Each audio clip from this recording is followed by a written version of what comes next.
Hari Minggu memiliki tantangan tersendiri buat semua orang ya. Di satu sisi budaya dan kehidupan sosial kita mentradisikan bahwa hari Minggu itu sebagai waktu untuk istirahat setelah kita melakukan banyak aktivitas. Tetapi ketika semua kebudayaan yang ada di dunia ini, maka kita percaya bahwa Tuhan yang menjadikan hari atau memberikan kita hari untuk mengambil sabat ya. Dan tujuannya satu, kita beristirahat dari pekerjaan dan kita hanya berfokus kepada Tuhan. Dan hari ini kita dan Anda semua boleh memberi waktu, membuat keputusan terbaik di hidup Anda untuk menikmati ya apa yang menjadi kehendak Tuhan buat hidup kita semua pada hari ini. Puji Tuhan. Saudara yang kekasih di dalam Tuhan, saya coba mengambil tema pada hari ini, ya sebuah tema klasik buat kita, tetapi itu penting, bahkan bagi Yesus itu satu hal yang sangat serius. Kerajaan Allah, ya saya coba beri subtitle di situ, Kerajaan Allah menunjuk pada kuasa. Kisah Rasul pasal yang pertama, ayat yang ketiga. Kisah Rasul pasal yang pertama, ayat yang ketiga. Sebelum saya membaca, saudara, di minggu yang lalu kita bicara tentang Thomas. Ya. Itu masa ketika atau saat Yesus yang sudah dibangkitkan, kemudian dia menampakkan diri kepada murid-muridnya termasuk Petrus. Dan di dalam Injil Yohanes pasal ke-21 kita bisa lihat ada bagaimana Yesus menampakkan diri kepada beberapa muridnya. Lalu kemudian kita tiba di ayat yang ke-3, pasal yang pertama kitab Kisah Rasul. Saudara ikuti dengan baik. Kepada mereka ia menunjukkan dirinya setelah penderitaannya selesai. Dan dengan banyak tanda ia membuktikan bahwa ia hidup. Sebab selama 40 hari ia berulang-ulang menampakkan diri dan berbicara kepada mereka tentang kerajaan Allah. Alkitab mencatat bahwa sejak Yesus bangkit, maka dengan banyak tanda ia membuktikan bahwa benar ia hidup. 40 hari masa setelah Yesus. Pada hari Kamis nanti, kekristenan di seluruh dunia, teristimewa di Indonesia itu ada kalendernya sengaja di highlight merah, tanggal atau hari libur. Karena itu kekristenan merayakan hari kenaikan. Nah pada hari Kamis nanti kita mengawali doa 10 malam kita dan kita akan mengadakan ibadah doa hari kenaikan. Ya. Dan saya berharap saudara bisa mengikutinya.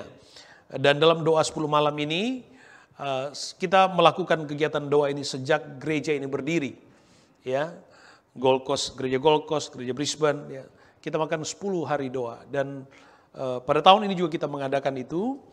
Dan 2 gereja mengadakan itu dan kita sepakat untuk setiap malam ada face to face dan juga memfasilitasi dengan Zoom ya, karena kalau kita adakan di Brisbane maka Gold Coast bisa mengikuti dari secara virtual juga sebaliknya ya.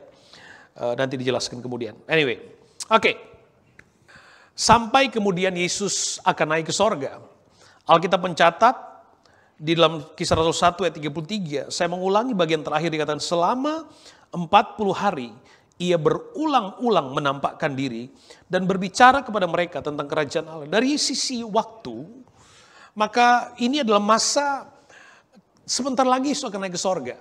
Jadi masa-masa akhir Yesus ada di dalam dunia, di dalam kemanusiaannya.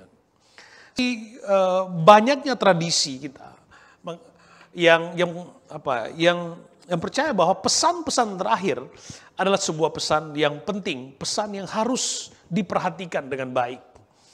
Nah, selama 40 hari Alkitab mencatat berulang-ulang Yesus menampakkan diri kepada murid-murid dan berbicara tentang kerajaan Allah. Berbicara kepada mereka tentang kerajaan Allah. Apa itu kerajaan Allah? Secara sederhana kita bisa mendeskripsikan kerajaan Allah adalah Allah yang memerintah. Kemudian kehendak Allah dinyatakan. Kemudian ada umat Tuhan yang mengakui dia sebagai raja. Kira-kira sederhananya seperti itu. Ya, kerajaan Allah adalah di mana Allah memerintah di sana. Kemudian ada sistem kerajaan Allah atau hidup dalam kehendak Allah. Kemudian ada orang-orang percaya yang menerima dan mengakui Tuhan itu. Ini menjadi pesan yang sangat baik sekali buat gereja Tuhan. Kita mungkin menjadi familiar dengan istilah kerajaan Allah. Tapi apakah kita memahami betapa kaya pesan tentang kerajaan Allah? Makanya hari ini saya coba berdoa dan mengucapkan doa oleh Yesus. Bukan doa Yesus, tapi doa yang diajarkan Yesus.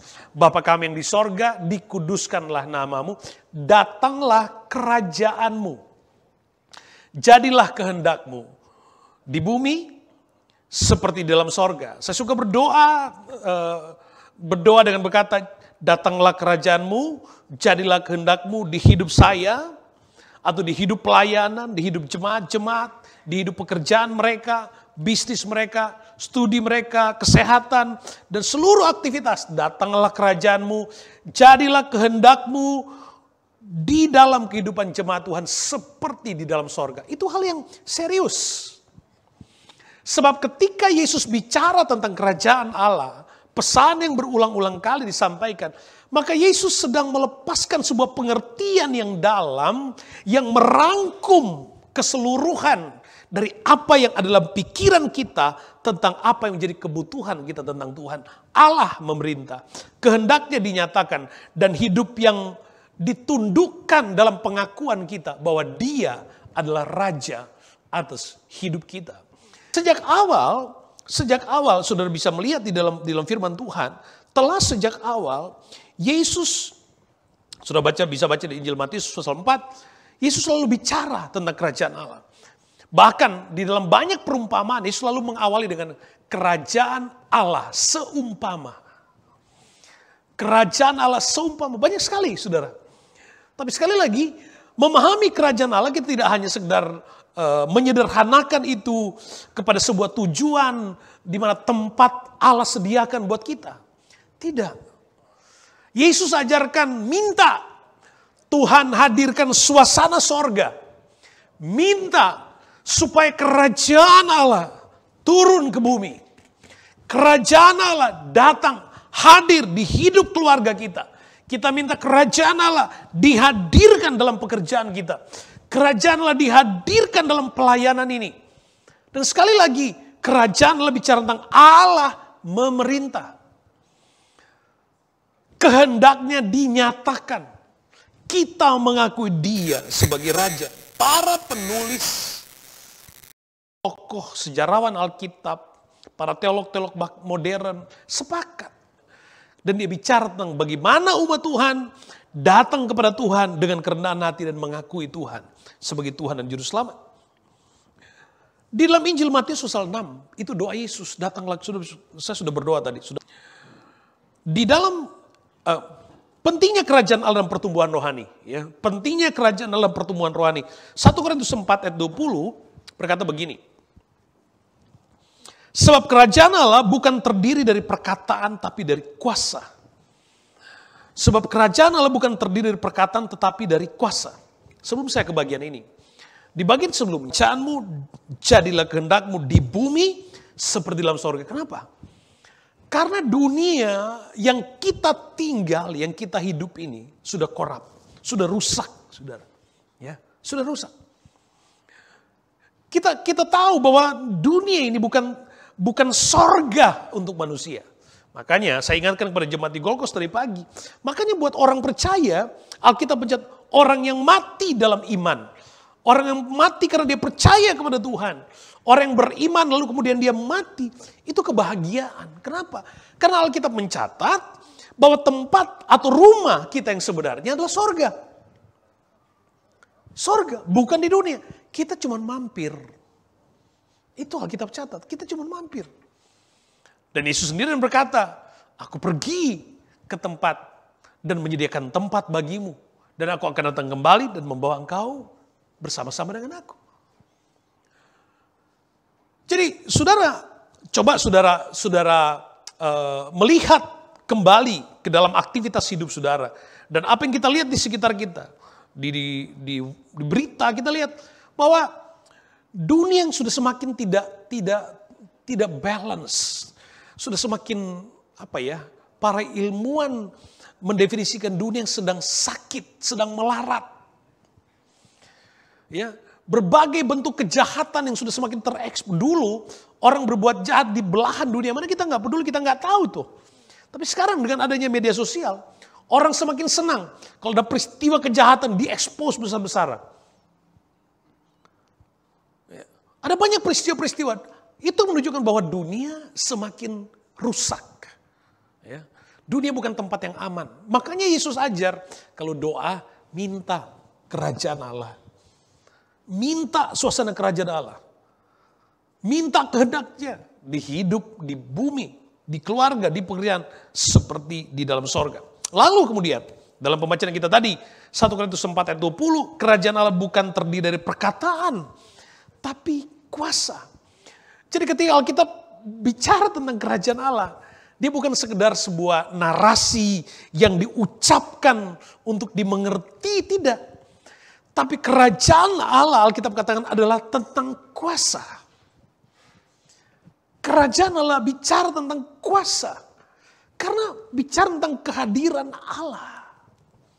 Sangat disayangkan ketika kita datang. Makanya saya suka tadi di announcer tadi katakan bahwa saya nggak tahu kita ada di sini karena kita kehadiran secara fisik atau spiritually kita juga ada di sini.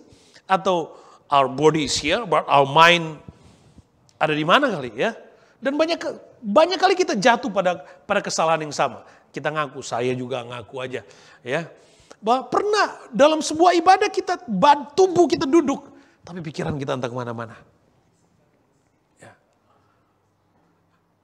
Nah saudara, memahami hal ini adalah suatu hal yang penting dalam hidup. Ketika kita bicara tentang kerajaan Allah, makanya bagi Yesus itu suatu yang penting.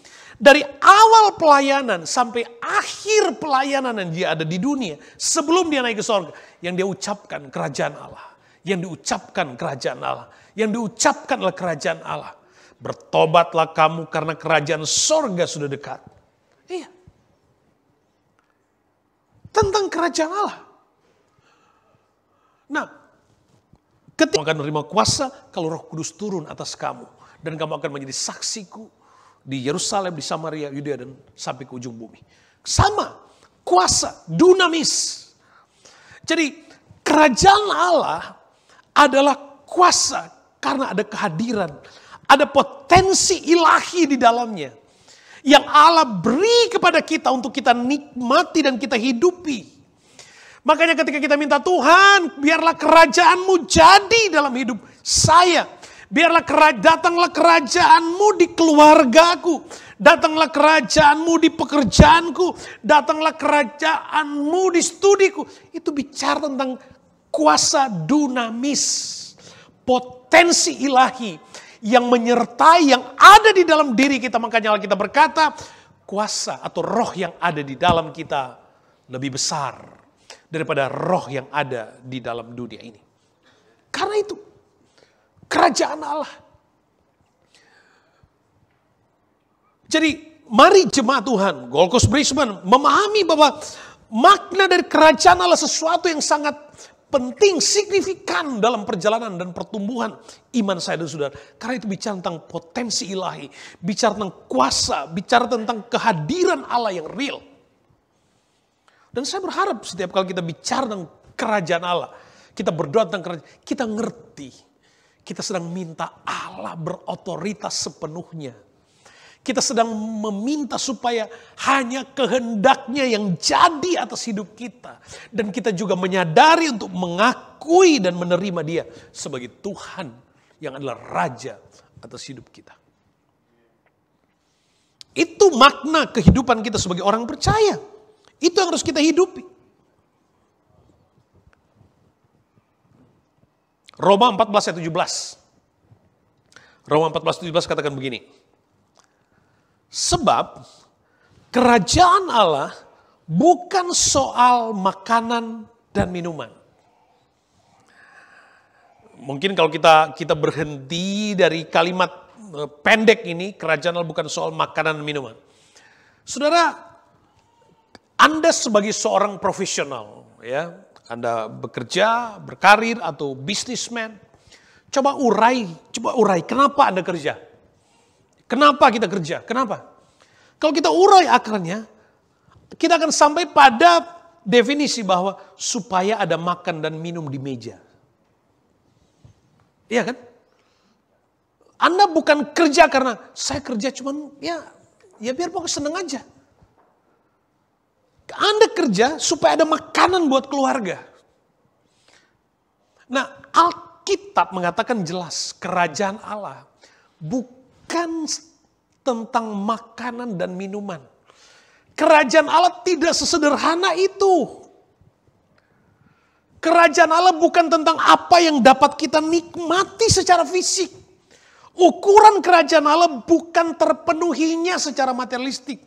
Bukan. Kerajaan adalah tentang kuasa, tentang kehadiran Allah, tentang pemerintahan Allah, tentang kesadaran kita untuk mengakui Dia sebagai Tuhan. Jadi kerajaan Allah bukan soal makanan dan minuman. Kita senang di komunitas kita, setiap kali ibadah kita makan. Haleluya, puji Tuhan. Gold Coast juga bertahun-tahun makan, saudara ya. Ya, kita senang. Saudara nggak senang makanan di sini? Ayo. Ya, makan. Tapi apakah makanan itu tujuan kita? Wah, saya ke gereja dulu lah, mumpung ada makanan enak di sana, nggak bayar lagi. Apa itu tujuannya? Bukan. Sebab kerajaan Allah ada soal kuasa tentang kehidupan rohani. Bagaimana Anda memvalue kerajaan Allah? Bagaimana Anda memvalue opportunity yang Tuhan beri buat Anda untuk hidup dalam kehidupan rohanimu, bertumbuh di komunitas ini. Nikmati kuasa dan pengalaman. Allah hadir. Sebab kerajaan Allah bukan soal makan dan minum. Tetapi, kata firman Tuhan, tetapi soal kebenaran. Haleluya. Kerajaan Allah soal kebenaran. Kitab Yesaya mencatat kesalehan manusia atau kebenaran manusia seperti kain usang, kain kotor. Kesalehan, kebenaran manusia itu seperti kain kotor. Makanya waktu Tuhan mengajar kita untuk berdoa, datanglah kerajaanmu, jadilah kehendakmu di hidup kita. Itu Tuhan sedang setting supaya kita hidup di atas standar dari apa yang manusia kejar, pikirkan dan putuskan hari ini.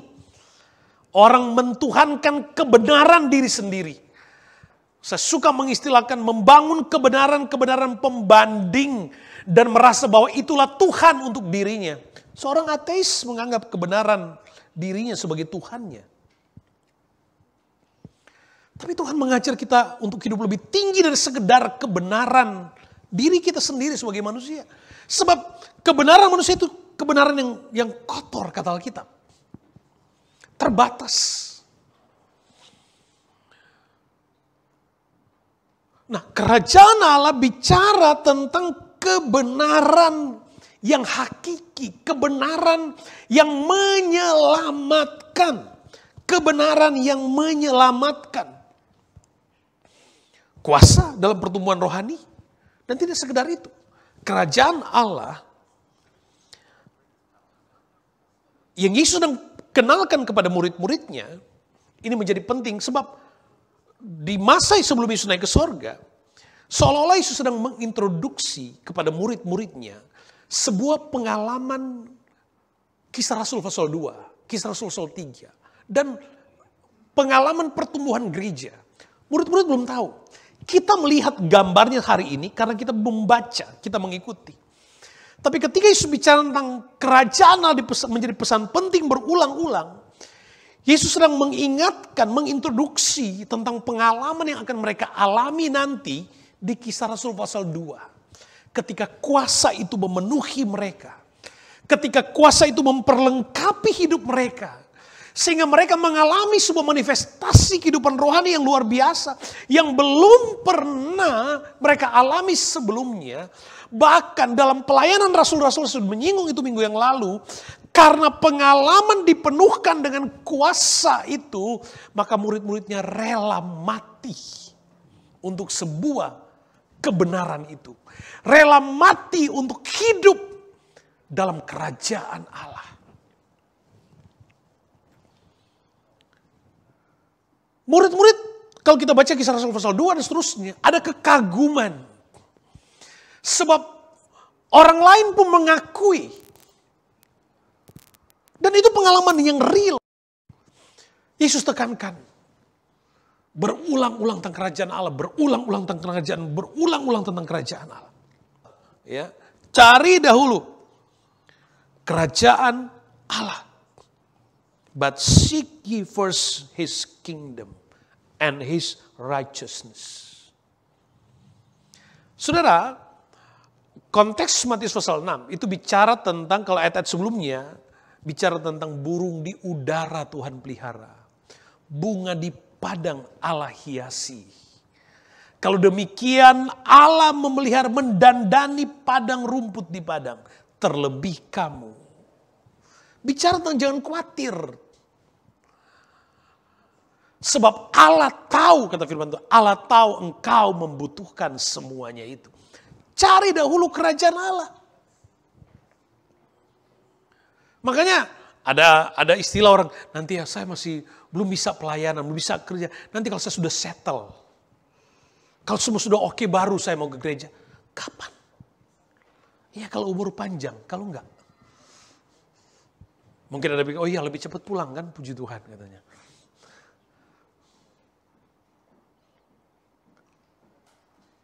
Cari dahulu kerajaan Allah.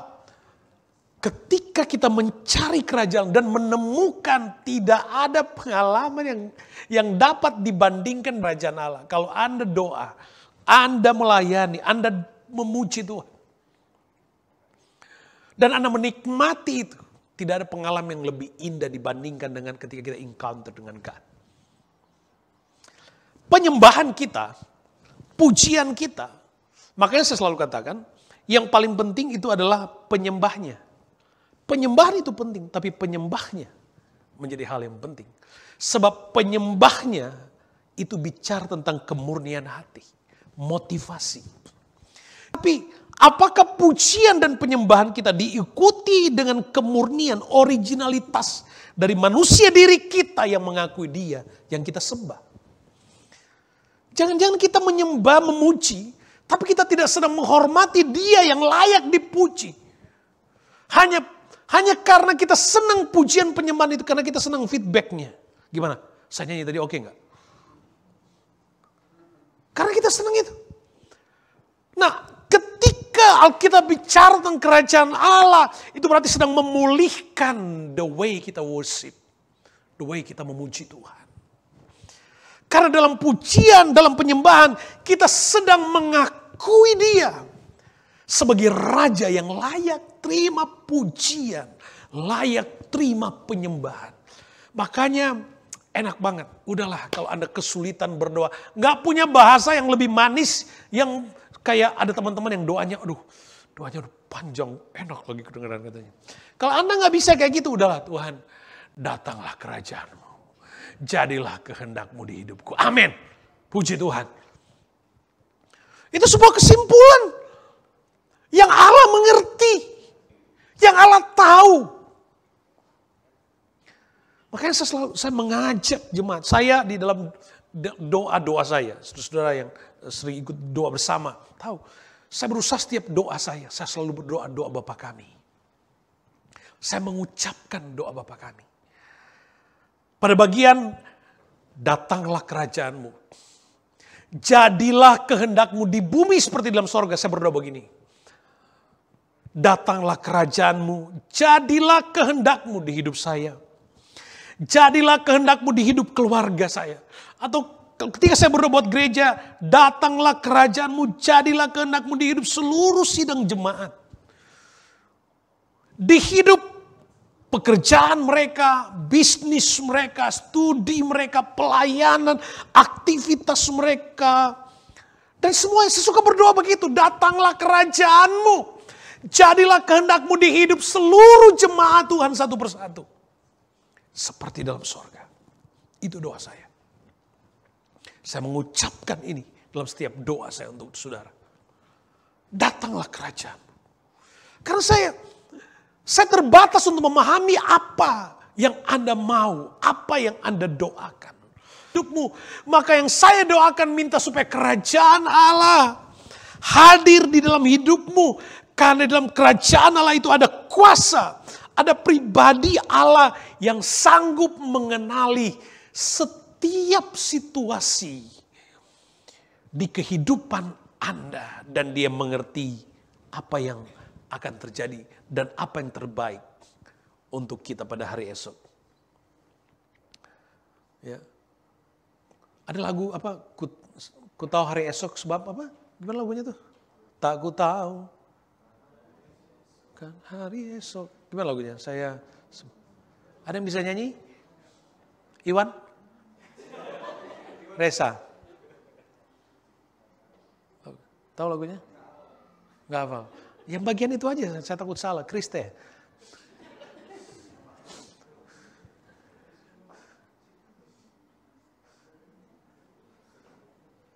Kehendak Allah. Tuhan tahu.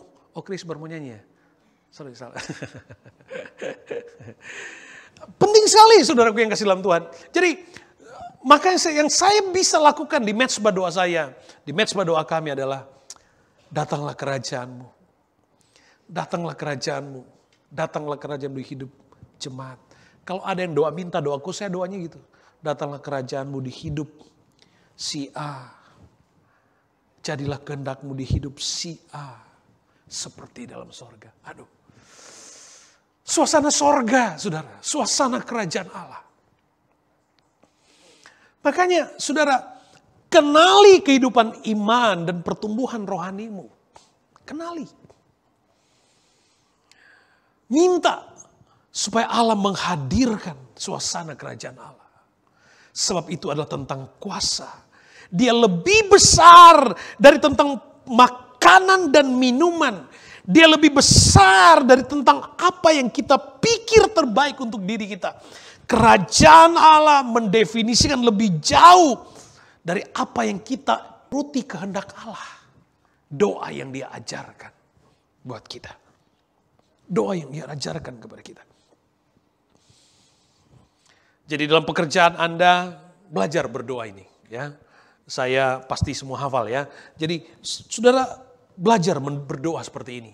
Karena ini doa yang Yesus ajarkan.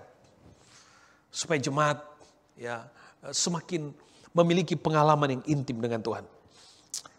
Mazmur 145 ayat 13. Mazmur 145 ayat 13. Kerajaan segala abad dan pemerintahanmu tetap melalui segala keturunanmu. Saudara, kalau bicara tentang eskatologi, ya ada masa ketika meterai dibuka dan kita sekarang ada di meterai 4, 5, ya mungkin sudah di situ. Baru nanti akan ada sangkakala, 7 sangkakala, ya nanti di situ akan ada di mana antikris akan berkuasa di bumi dan kemudian nanti ada 7 cawan murka Allah nanti, ya dan setelah itu nanti kemudian ada pengangkatan dan setelah itu ada masa milenium terakhir, milenium baru, 1000 tahun damai. Di situ di 1000 tahun damai itu Allah yang memerintah. Allah yang memerintah bersama dengan orang-orang kudusnya. Nah, Alkitab berkata kerajaanmu ialah kerajaan segala abad. Bicara tentang kerajaan Allah sesuatu yang kekal. Karena Allah yang memerintah. Bukan saja nanti pada milenium berikutnya. Tetapi tentang Allah yang hidup dalam kekekalan. Dan pemerintahan, dikata pemerintahan tetap melalui segala keturunan. Perhatikan bagian B-nya. Tuhan setia dalam perkataannya. Waktu kita doa, datanglah kerajaanmu. Tuhan setia dalam perkataannya. dan penuh kasih setia dalam segala perbuatannya di dalam kehidupan kita. Itu yang harus kita hidupi sebagai gereja Tuhan. Tahun ini kita usia 20 tahun kita akan merayakan. Makanya saudara jangan miss anniversary tahun ini. Anniversary GPD yang ke-20 akan buat lebih meriah. Semeriah mungkin atau lebih meriah atau apa yang Tuhan mau. Tapi kita Tuhan, kita berdoa supaya kita nggak mencuri kemuliaan Tuhan. Ya, kita berdoa untuk itu. Anniversary yang ke-20 tahun. 20 tahun yang memulai pelayanan ini masih ada. Yang ada di ruang ini yang mulai pelayanan 20 tahun yang lalu cuman Irin. Irin waktu itu masih umur berapa kamu, Irin? Oh jangan ketahuan nanti. Ya. 20 tahun lalu masih ikut, dia pelayanan ikut. Mulai dari GPD, gereja Gold Coast mulai, dia udah ada. Masih SMP, kasih tahu lagi. Masih SMP, masih kecil, masih lari-lari gitu. Ya, kalau saya pelayanan di gereja, kita bawa dia. Nah, gitu-gitu ini harus irit.